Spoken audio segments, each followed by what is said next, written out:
Hello gamers, Stilowski here. This is essentially off-stream session, so there will be no live commentary of any sort. For the last few days I sadly had issue with my ear, I had ear infection. Because of that there was no live streams, but I got better now, so live stream is supposed to be back as well. During invasion session that you see on the screen I was practicing parrying, as well, you can apparently see. To be absolutely honest, I never paid too much attention to parrying in Elden Ring as, well, my goal from the very beginning when the game was released, I wanted to essentially become as good player as it is only possible.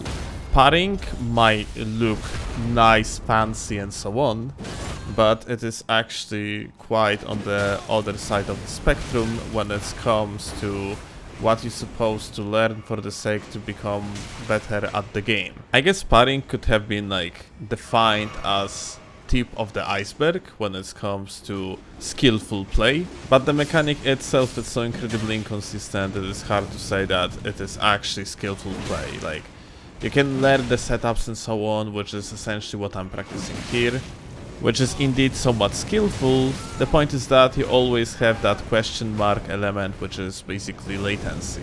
And even if you know how to read latency, you can still miss the parry because of the packet loss, because of the inconsistent connection at the given moment, and so on and so forth.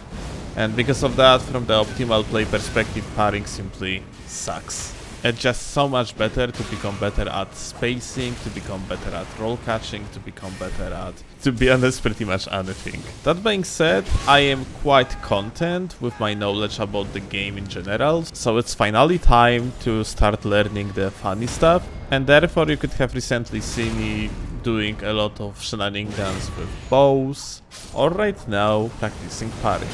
What I have noticed throughout this session is that you can actually set up the parries in similar way, like you could in Dark Souls 3. Like, for example, in Dark Souls 3, if you would get hit twice by the straight swords and someone would insist on keep on spamming, then you can punish such player by just clicking that L2. It's usually the setup parry, you're just simply going to parry the guy.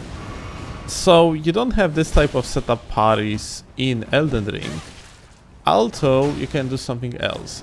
You can essentially have enough poise to withstand your opponent's hit, and then once you're gonna get first time, you can set up the parry for yourself, like I'm going to do in this clip that you currently see on the screen. Here I rolled in, I got hit, and after that on the second swing I have simply parried. The another very basic setup is to parry the oncoming roll attacks, like here.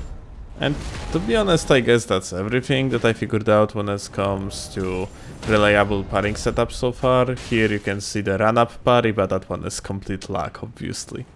Alright, that's about it. Thanks a lot for watching.